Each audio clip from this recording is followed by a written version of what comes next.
Said I'm writing you this letter and letting you know that my brother, he go better, he done better. Oh, na na na na. I'm writing you this letter and letting you know that my sister, he go better, he done better. Oh. This is the Better Informed Immigrant podcast. My name is Kola, and I'm again here with my co-host KD. KD, how's it going?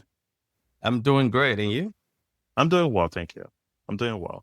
So similar to how our Nigerian government does things, they just take hiatus. We go on strike for a little bit. So we went on strike. And come back whenever we want.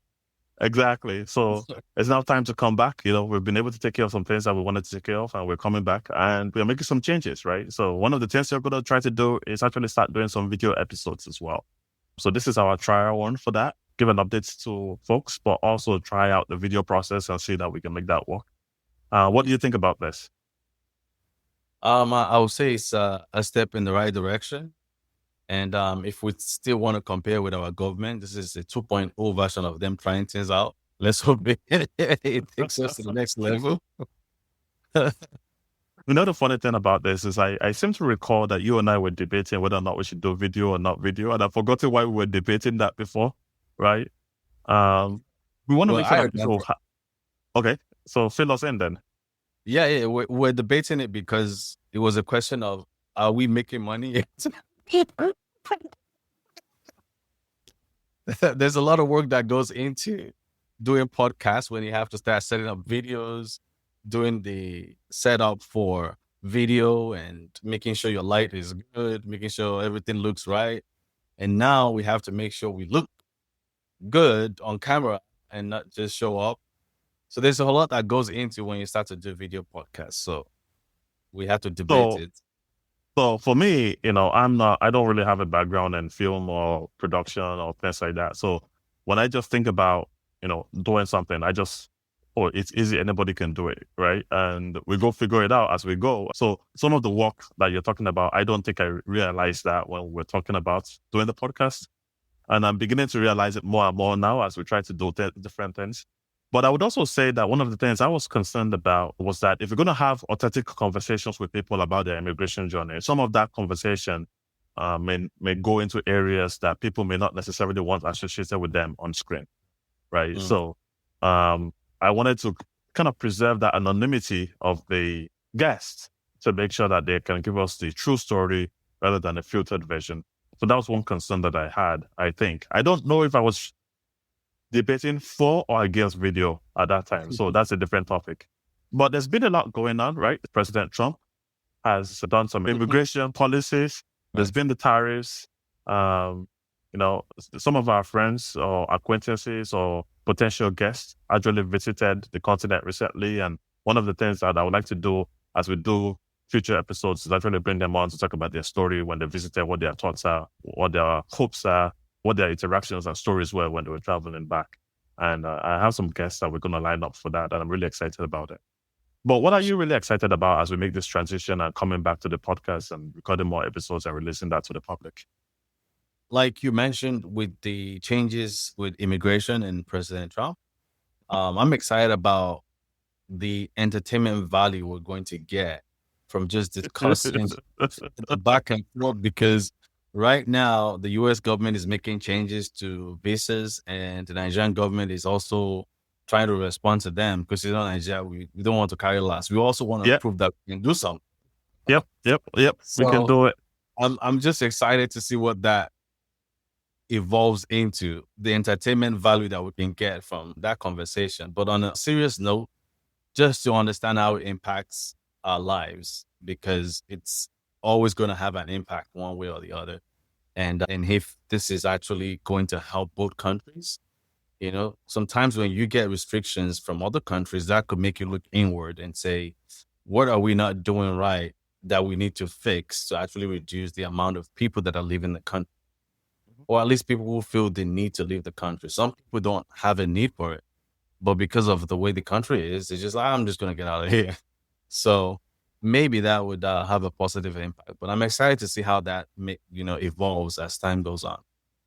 I'm going to be a little bit of a pessimist here, right? I'm not sure that the changes in the immigration policy will have an impact. I think what may have an impact may be the changes in the aid policy, right? So US aid, there's been some changes there. It obviously affects a number of African countries. And I'm hoping that this is a catalyst for Africans and African countries to start doing a better job of managing their own resources and coming up with policies that better the populace now that they don't necessarily have as much aid, or maybe there's been a pause in the aid that's coming from America. So I don't know if that would be the case or not, but that's something that I'm hoping would be a catalyst that could improve change in a positive direction. I've always thought that all those aids go into some people's pockets, you know. So if it wasn't having any impact, I don't know if they will miss it. They'll miss it for their own pockets. So like, oh, I missed that money that I used to get from this aid, but not how it impacts. Because I don't know if any group of like people from the country or any community is able to come out and say, oh, this is how USAID has benefited us. You know, they might run maybe one programs here and there, but it doesn't have that much impact. Maybe it's a good reason to actually shut down the aids, because they probably are saying it too. Like, this money is going nowhere. Like, we don't see the impact. So why would keep doing this? Just stop it.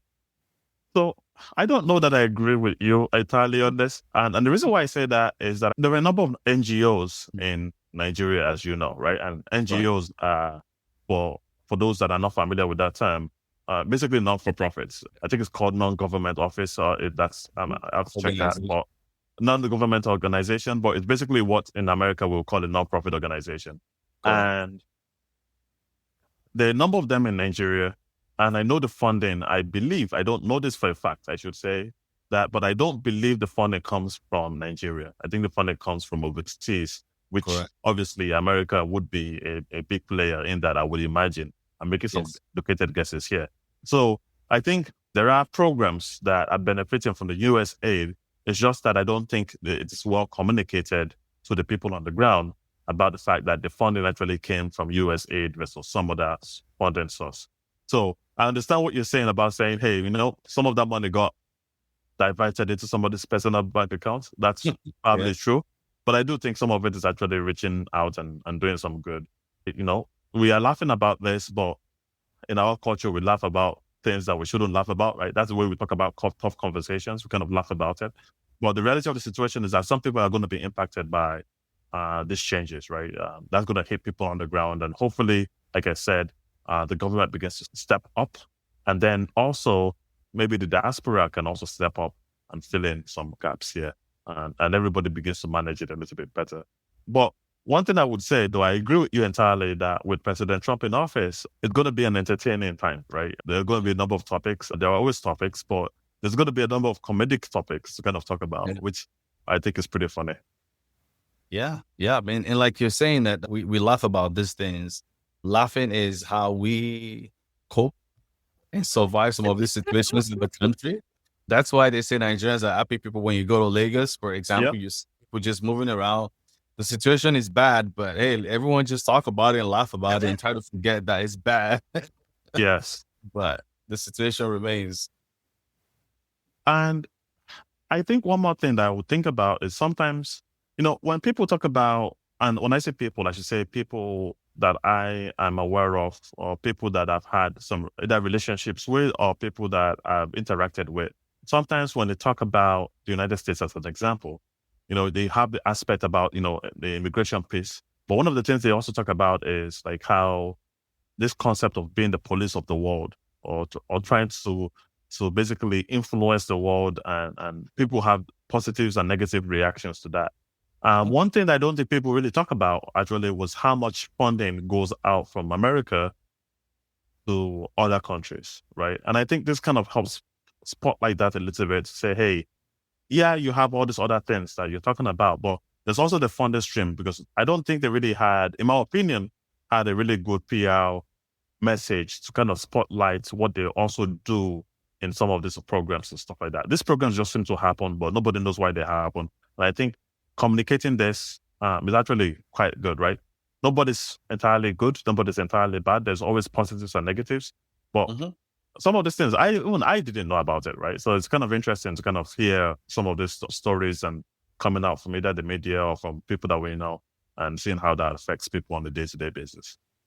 Yeah. And I think the argument for not really seeing those aids or pointing them out by the countries who are the recipients of these aids is also the fact that they believe that US will only do that if the US is getting something back. So, and those things are not also well communicated. When nobody talks about what the US is getting from a country, we start to hear about what US is doing to support a country. But the part of what US is getting in return doesn't get disclosed as often.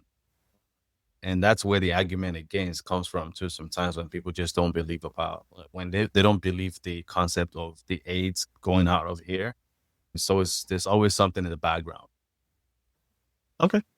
Yeah. So, I'm looking forward to future conversations. This is meant to be a short one just to give people an update of what's going on and let people know what the format is going to be going forward. And see if we will survive the video format. Yes. See if we survive the video format. I've been talking to Kola about how do I get rid of the shadows in my back. We spent like 30 minutes trying to figure that out a little bit. So kind of going forward, a couple of things are going to happen, right? So number one is we're going to start providing video episodes. You will primarily be able to see that on YouTube. You'll still get the audio copy or the audio version on all the different podcast apps that are out there. So that's something that's still going to be available to folks.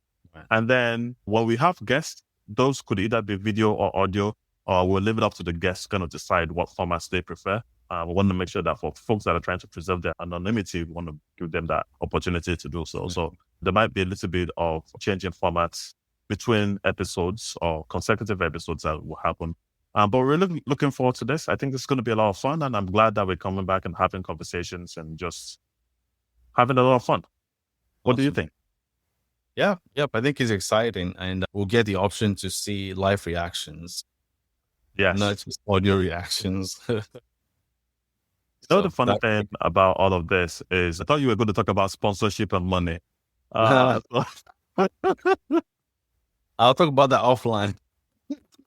No, our faces are out there. Oh my Lord. This is going to be a lot of fun. I'm really excited. And KD, is always a pleasure to chat with you. And I'm looking forward to some of our conversations in the near future. So have a good one. You too. All right. Take it easy.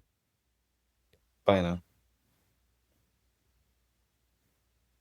I'm writing you this letter and letting you know that my brother, he go better, he done better. I'm writing you this letter and letting you know that my sister, he go better, he done better. Said it's gonna get better, my brother. He go